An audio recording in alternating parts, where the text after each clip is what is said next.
Assalamualaikum warahmatullahi wabarakatuh. Perkenalkan, nama saya Nur Mayada dari kelas A. Di sini saya akan menjelaskan materi tentang asesmen pembelajaran yang berjudul Tantangan Menjadi Guru BK dengan Kurikulum Merdeka Belajar di Masa Pandemi COVID-19 atau COVID-19.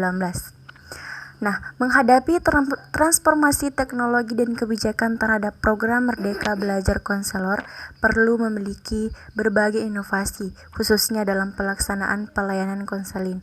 Sesuai dengan hasil penelitian terungkap bahwa sebagian besar peserta didik mulai dari sekolah dasar, sekolah menengah hingga perguruan tinggi mengalami permasalahan pada proses belajar secara online atau daring.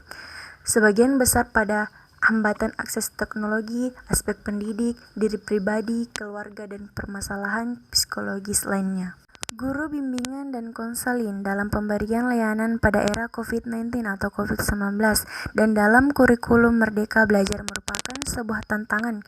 Kondisi ini memaksa guru atau sekolah harus mencari solusi agar dapat memberikan pelayanan pembelajaran sehingga proses pembelajaran tetap optimal. Kondisi pandemi ini yang memiliki peran penting agar proses pembelajaran tetap dapat dilaksanakan dengan optimal tanpa mengurangi kejenuhan siswa, yaitu dengan cara melakukan pembelajaran secara daring.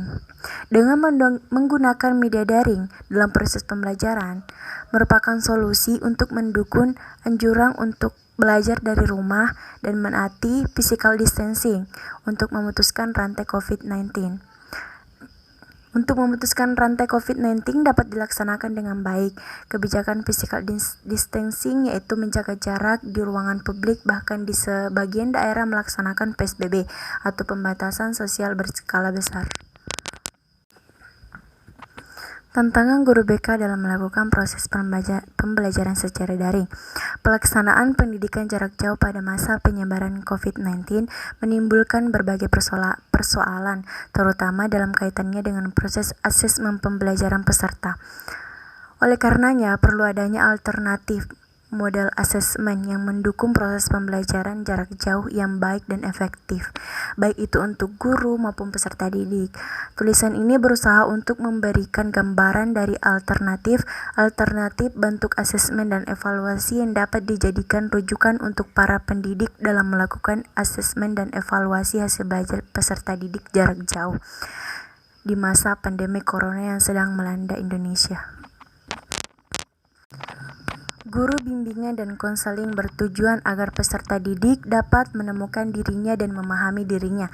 Dalam hal ini, guru bimbingan dan konseling berfungsi sebagai pemberi pelayanan kepada peserta didik dapat berkembang secara optimal sehingga menjadi pribadi yang utuh dan mandiri. Fungsi bimbingan dan konseling diantaranya adalah fungsi pemahaman, pencegahan, pengentasan, pemeliharaan, pengembangan, dan fungsi advokasi. Pandemi COVID-19 berdampak signifikan terhadap pemberian layanan bimbingan dan konseling bagi siswa di sekolah. Penanganan pandemi COVID-19 memerlukan dukungan dan perlibatan berbagai pihak, termasuk perlibatan layanan bimbingan dan konseling, dalam menghadapi pandemi COVID-19 dapat diselenggarakan sesuai dengan kondisi, tuntutan lingkungan, dan kapasitas yang dimilikinya. Pelibatan layanan bimbingan dan konseling dalam penanganan COVID-19 diselenggarakan dalam bentuk layanan global bimbingan dan konseling dan layanan spesifik bimbingan dan konseling.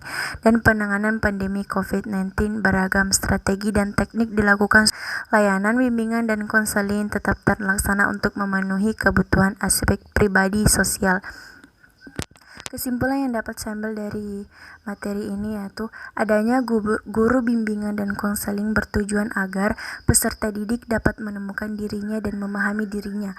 Dalam hal ini, guru bimbingan dan konseling berfungsi sebagai pemberi pelayanan kepada peserta didik agar masing-masing peserta didik dapat berkembang secara optimal sehingga menjadi pribadi yang utuh dan mandiri.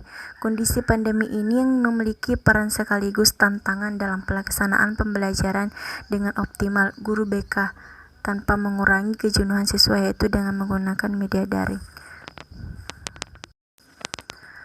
Kesimpulan yang dapat saya ambil dari materi ini yaitu adanya guru bimbingan dan konseling bertujuan agar peserta didik dapat menemukan dirinya dan memahami dirinya.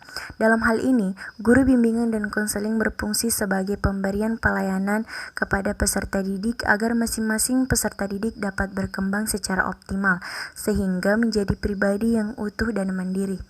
Kondisi pandemi ini yang memiliki peran sekaligus tantangan dalam pelaksanaan pembelajaran dengan optimal guru BK tanpa mengurangi kejenuhan siswa yaitu dengan menggunakan media daring.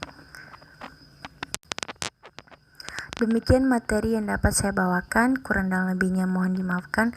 Wassalamualaikum warahmatullahi wabarakatuh.